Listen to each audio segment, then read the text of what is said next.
This meeting is being recorded.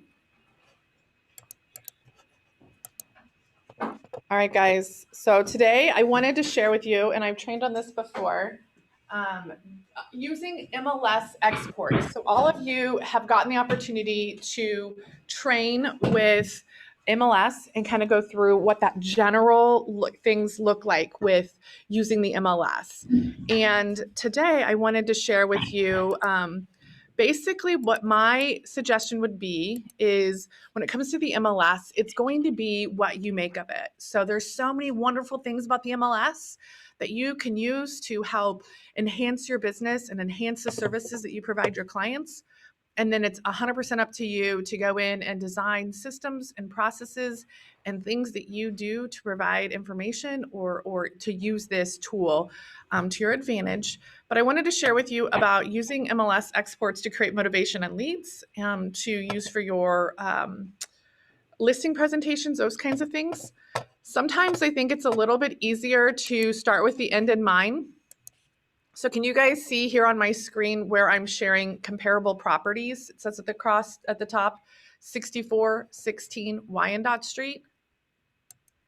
Anybody? Emily, can you see that? Can you nod? You could not see it? Okay. This is going great. Can you see it now? Okay. I can see it. Great. Thank you, Helen. I appreciate it. Okay. So this is what I would use for presenting to my sellers comps when I went to list their house. I would use an export from the MLS. So I would go into the MLS and I would gather different comparable properties. I would then export it out of the MLS into Excel. And I love Excel and Excel spreadsheets. They make me so happy. And it's just something that I've always really enjoyed doing. So then I would take that data and I would format it to look nicer. I had created kind of a template that made it easier for me to copy and paste stuff over. But this is what the end product, an example of like what the end product would look like in some senses, and using exports from MLS. So this is what I would be presenting to the client. And we can come back and talk. I grabbed this a little bit earlier, but we can come back and talk more about that later. Okay, so can everyone see my Heartland MLS sign-in screen? Yes, here. Great. Okay, so we're going to start here. Of course, you're going to click on the matrix X in the top left corner. When you sign into your MLS, the way the exports work, you have to create one export, custom export, before you do a search and try to use it. Once you've created that one and you've created it, you can go in and make changes on the fly, and I'll show you that once you've done a search. So let's say, for example, you have a standard buyer one that you're going to use for buyer comps, and yet you're showing one particular property that has acreages. And you say, oh, okay, on this one, it would be really helpful to capture that acreage field. You could go into your export on the fly and make changes. So let's start by showing where you go to set up a new custom export. You're going to sign in, and then over here where it says in the upper right-hand corner, where it says, hello, Elizabeth, we're going to click on that little down arrow on the right. And again, this is recorded, guys. If you need to go back and watch it again, I'll try to go slow, but I'm sorry, I didn't see that where you went to click again. I'm sorry. Yep. So on the upper right next to hello, Helen, there's a little triangle. If you click on that triangle, then a menu will pop up and you're going to click settings on that menu. Okay. And Helen, this is all recorded. So if you need to go back and see it again later or watch it again, it's by all means, that'll be a resource too. Gotcha. Okay. So then it's going to open up this settings screen, and you can see here in the settings screen, one of our boxes in this far right column is custom exports. So we're going to click on custom exports.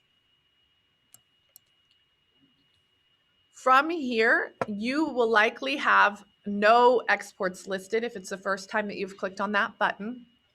So what we'll do to start, guys, is we're going to click add export. So here on the right, it'll have the add export button, third button down. We're going to click that. It's going to open up a new screen for us. And one of the first things in this yellow box, so in MLS, anytime there's a yellow box, that's a required field. So here we're going to want to name what our export is. So if it's KW buyers or, buyer consult, I already have one of those. So I wanted to do something different. We will want to name it whatever you'd like to name it. So you can name them however you'd like. And depending on what business function you're using this for would depend on how you're going to name it. But you're going to put a name up, and then you do have to come through here, guys, and select the fields you want to export. If you're like me, many of you are going to say, Elizabeth, I have no idea what bonus means or what builder plan might be or those kinds of things. And so if that's the case, note it's kind of, again, a trial by error. I will share with you, here are the common fields that I always used. Let me know, can you see my screen where I have here with a red box showing all the different statuses or different fields? So sometimes you are selecting here on the left in the column what you want to move over. It'll move it over to the right. And then sometimes I run that export on an example sample data, and then I'll say, oh, that's not the exact field that I wanted. Let me come back in and make changes to it to kind of figure out what it is you want. So it is a little bit trial by error. Since they changed the MLS too here recently, some of the fields don't say the same, aren't the same as they were before. So it is, for me, even still a trial by error kind of a thing for sure. Okay, so I would, Emily, recommend that you add, these are ones that, yes, I would add status, street number, street direct prefix, because that's going to give you your west, north, southwest kind of a thing, your street suffix, which would be your street, avenue, boulevard. So I would always include the full address, more than likely, list date, contract date, closing date. Those were always really helpful. And then original list price, sales price were ones I would always include. Also, and we can talk a little bit about this, I would include neighborhood if it's one for comps that I'm doing for, so subdivision would be often one that I would include as well. But, and like floor type and basement when I was doing it for, so that I could say, look, this one is a 2-story as well. It's 4 bedrooms, it's 2.5 baths, but it's sold for more because it has a finished basement. And see, yours is not a finished basement. And so having that field, and we can talk a little bit more about it, was always helpful. So it kind of depends on what the purpose is of it. But yes, those street and those are kind of the most common ones that you're going to want to include from the start. So let me go back, and I'm going to show you a little bit more back in MLS, how we're going to move those back and forth. Oh, look at that. I think I have. So you're going to just select, so status. If you type in the first couple letters, it'll take you to it. So you're going to select what you want on the left, click the button to move it to the right. Then we're going to say street number, move it to the right, street name, direction prefix. Okay, so see how this one's out of order? You can then select what you want on this side and move it up or down to get it into the correct format, the correct column order that you want. Note, you can also, if you were to want to say, I want to move all of this street stuff up, you can select more than one by holding down the control or what are you Apple people? Your command, what is it, command? What, is that what it is? Okay, or your command button, and select multiple different ones, and then you can move them all up and down together if you've got them all at the bottom and you want to get them moved up together to the top of the export, because the list in which you make this export is the columns, how they're going to read left to right. Okay, so for the purposes of demoing, I'm going to leave these and we're going to use one of the ones, and I'll go show you some of the other ones that I have created. But you want to make sure down here inside and include column names. Currently, it's going to default as none, so it won't show any column names. You can select to say label or name, whatever you would prefer. Label is going to be more than likely the street like direction prefix. So like what it's listed as here or something similar. It's going to be more of like a code kind of a thing. I have found that even with name, guys, it's similar to where it doesn't make sense and I'm going to go in and make a change to it anyways, but at least so I can identify what it is. And then you want to make sure you have comma selected as the separator. So we're going to hit save. And again, we just need to come and move at least one field over here in the settings area before we can kind of use this on the fly. So we'll hit save. And now here are all the different ones that we've got that I've created. And again, this is since they changed the MLS. So I think that was from when I did this before. So you could move these up and down. You can rename them. You could make a copy if you want to just make a slight change to one. But this is where you go and you set it up to start and create any of them to start. And then let me kind of go show you where often I find I can either test out which fields are which by using an actual search, or I can kind of go and make changes on the fly based on the client that I'm serving. So if we go back out to our main dashboard in MLS, you are going to do a regular search. So residential, quick search, and it looks something like this, guys. We're going to fill out your search, or you're going to gather your comps into a cart. I went ahead and did this earlier to save a little time. And so I'm going to utilize this recent searches function up here in the upper right. So underneath the hello, Elizabeth, you've got recent searches. And if you click on that, it's going to bring up any searches that you've done recently so that you could maybe, like I was working on this morning, come back and just immediately pull that search up with all those results. So I'm going to click on this one I pulled earlier. And we've got here 19 different matches. You can go through and individually select that maybe there's some that you'd rather include than all, or you can select all. But let's say that we've gone in and we've selected our comps that we want to export. So you've done a regular search. And again, you can do this if you've done it in a cart. The same bar exists across the bottom of your MLS screen. So we've got our comps selected. And now we're going to come down to the actions at the bottom. And we're going to go over here to the right and find the export button. And we're going to click that export button.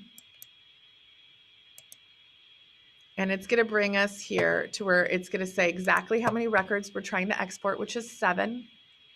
And then it's going to allow us to pick one of our exports. So now there's some system generated exports here. But that one that we created earlier, so this is the one I use a lot, R2 export. We've got listing presentation. Here's the one that we created earlier.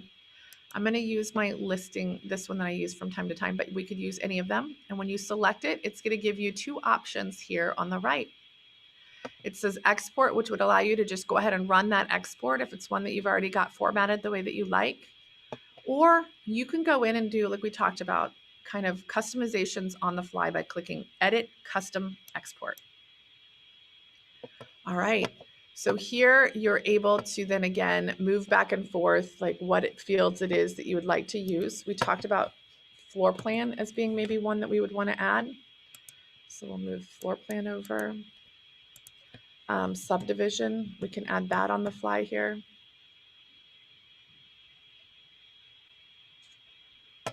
See how it's kind of fun, guys, to try to figure out what it's named on the right. I wonder what subdivision would be. We can also search. There's a search button here, box here underneath. So if you wanted to just go in and type in a couple of the words.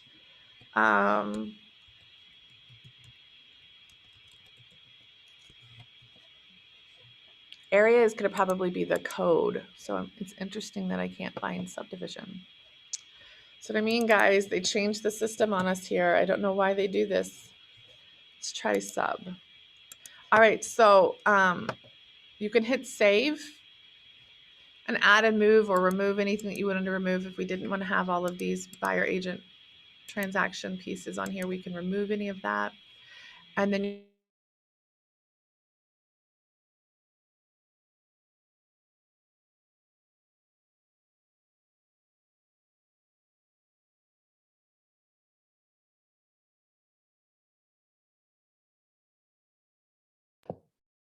go ahead and run the export and see what it says. We can click export. It's going to download all of those records as CSV files. You can, my computer here, you're able to click on the bottom and it'll open. Sometimes it automatically opens for you. It's computer magic, I don't really know. Okay, so then this is the format in which you're going to receive the data, guys. And you can kind of go through and make changes to it. If there's any fields that you then don't end up needing. So look, I was right. Sub is subdivision. So make a note of that. And again, that is a little bit how it is, guys. You saw how I was like, where's subdivision? What, like, let me search for it. Okay, sub, like, maybe that's it. Had that not been in, I would have just gone back, removed sub, and tried to go find which field it was I was trying to look up and add it. But basically from here, you can then go in and do any kind of the modifications that you would want to do to this. Like you might want to make this have actual dollar signs in it, and then remove the extra decimals on it. But I would then, in the early days, guys, I would go through and just make changes to it, turn it into a spreadsheet, and make my column, like headers here, look prettier.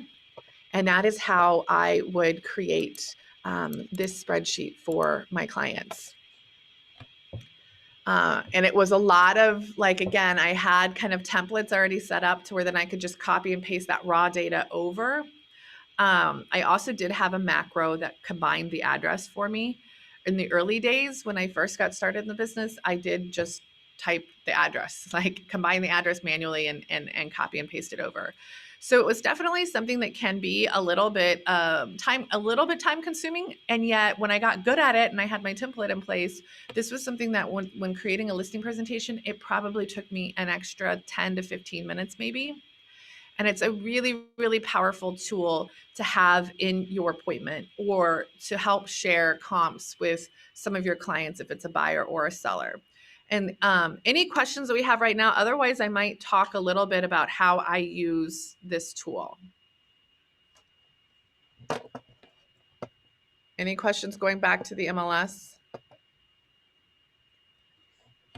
Okay, let's chat a little bit then about how we use this tool. On a listing, so this was for a listing appointment. And I would kind of section them out because I enjoyed having like the actives as their competition. So sometimes if there was something active, I would have another section at the top for that. But basically, I took this to the listing presentation and I said, okay, guys, here we are looking at houses that are in your area, and your 3-bedroom, 2 full bath, 2-car garage.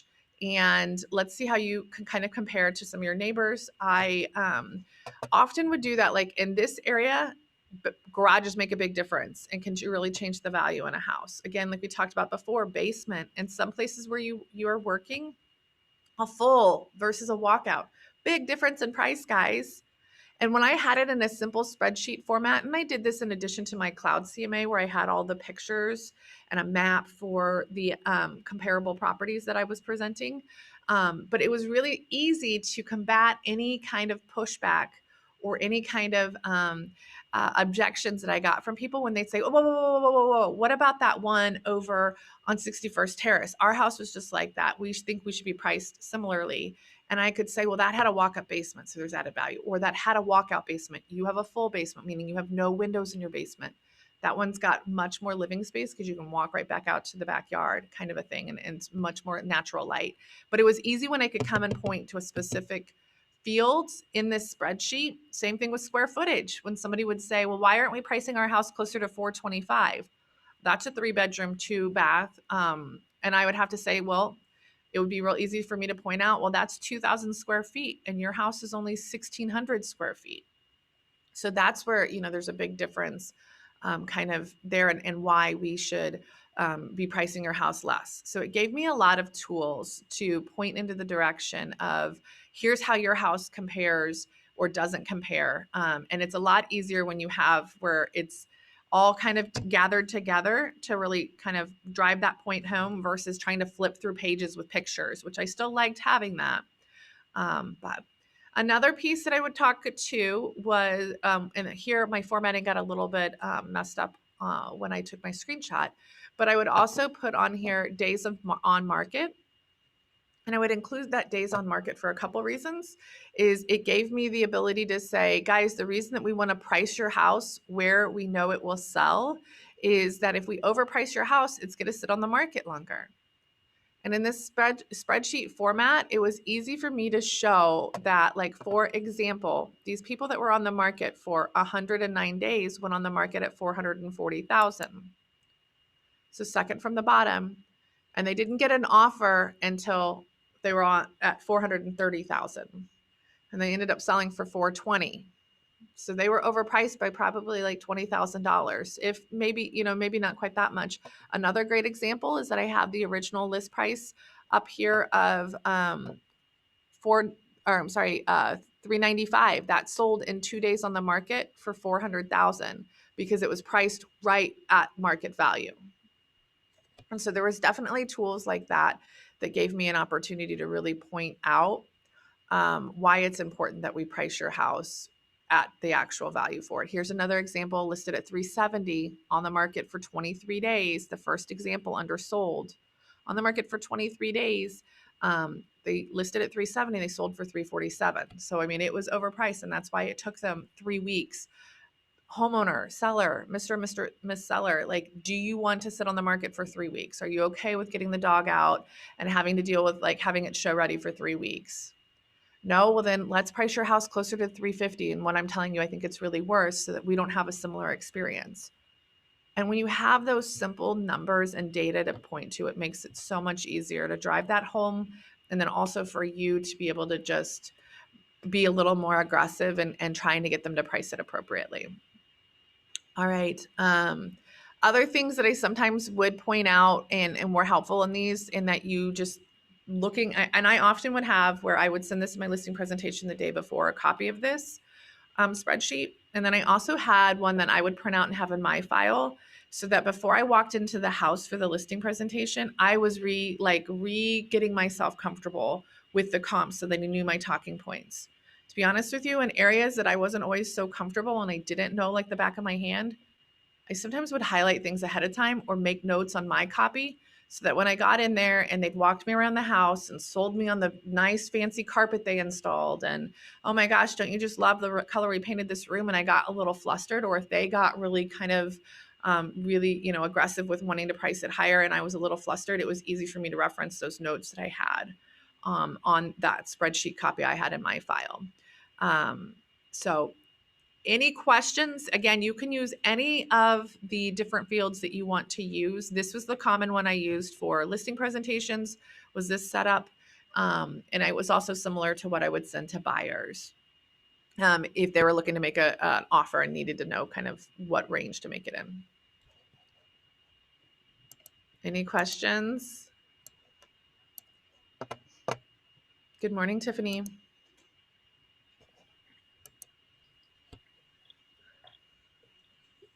All right. I'm going to go back and I'm going to go through it one more time, if that's okay with you guys, kind of where we go to use that export. So initially, when you sign in, you're going to sign into your MLS. And the first time you sign in to use an export, you've got to go create it.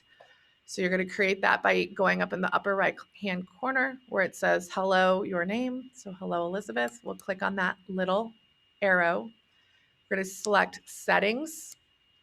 This is going to bring you to your settings page, which is where you can update your information and other things. But we're going to select this rectangle that says custom exports in the far right hand column. And then all of the exports you've got that are custom for you should be listed here. If you haven't, and if it's your first time coming to this page, again, you're going to have nothing. So you're going to want to click add export. You're going to then come in here and you're going to name your export.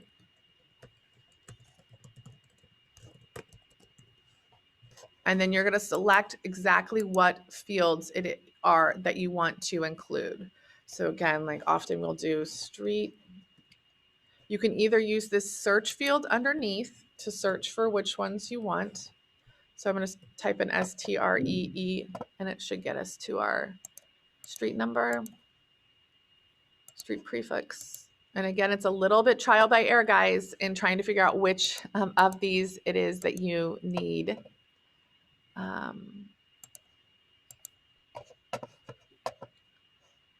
And then let's do some price ones. So our list price is what it is currently listed at. I think you guys, our sales price is what it's sold for, right? I think you saw that on my export, I had on there original list price, and that's going to be original LP. And that might be where it went on the market at 400,000 and then they reduced the price to 375. So when you pull that export, and if it's a pending sale, when you pull that export, it means that they originally listed it for 400,000. When it got a contract, it was at 375, and then your sales price will be what it actually sold for. And then bedrooms is always a good. You gotta love this. Okay. And then you guys know with MLS, right? We've got full baths and half baths. So baths would be the total. I believe it's going to be the total. Oh, look at me. I'm messing all this up over here. And then full baths and half baths if you wanted. Okay, so once you've selected what it is you want, again, we're going to make sure that we've got either label or name listed for what we want to have included as the column names. At the bottom, I like to use label, but we can use name just for fun this time. And then separator, you want to make sure it says comma. We're going to click save. And then this is going to show up in our list of custom exports. Again, to use that, you're going to be, when you sign into your MLS, you'll do your normal residential search or however you're searching for properties, or you'll go to your card where you've gathered the properties for your listing presentation. I went ahead and did a search earlier, so I'm going to just utilize recent searches on the right and click on that to find those 19 results I had pulled up earlier. And then you'll select whichever comps it is you want to export. At the bottom, we'll come to actions. We'll go across here to the right and click export. And that's going to bring us up the that we're going to try to export these 7 records. And then you'll select the one that you created in this drop-down menu. And when you select that one, so here's the eSady training export we just created. It's going to give you 2 buttons. You can either come in here and make changes to that custom export. So if there's other fields that we realize like, oh man, we want subdivision, you can go in and add those fields kind of on the fly. Okay, and then you can click save, and you'll just go in and select it again from the drop-down menu when it comes back out, and you'll click export. It's going to then open it as a CSV file for you in Excel. Note that this is a CSV file. So one of the things I would put in your business process is that whenever you open it up, be sure to save it as an Excel file. Otherwise, you're going to go in and do all this beautiful formatting. It's going to look amazing. You're going to be really, really happy with yourself. And then you're going to be frustrated because you're going to come back to it later and it's going to not be formatted anymore. So just be sure to come up here and we're going to click save as and save it as a, of course, here we go. So we're going to not want it saved as a CSV file. We want to drop down and select an Excel workbook so that it saves the formatting for you. I say that, guys, from too many painful times when I forgot to do so, and then I came back and was frustrated. But okay, well, any questions I can help answer for you guys? Thank you so much for joining, and look forward to seeing you guys tomorrow at team meeting. Hi, Vince. Hi, Vicki. Thanks, Elizabeth. You're very welcome, Helen. Very helpful. Hi, Tiffany. Good, good, good. This, I swear, it takes a little time to come in here and format it. But if you love spreadsheets as much as I do, it was so incredibly helpful. And I worked with a ton of engineers and a ton of people that just really enjoyed a spreadsheet of the comps. And those were the ones that would want to try to talk me up on price all the time or talk me in circles and get me frustrated. And it was so nice to be able to pull out the spreadsheet and be like, nope, see, that one had another garage than you have, or those kinds of things. So, all right, guys, have a great day. I will see you tomorrow at team meeting. Thank you. Thank you.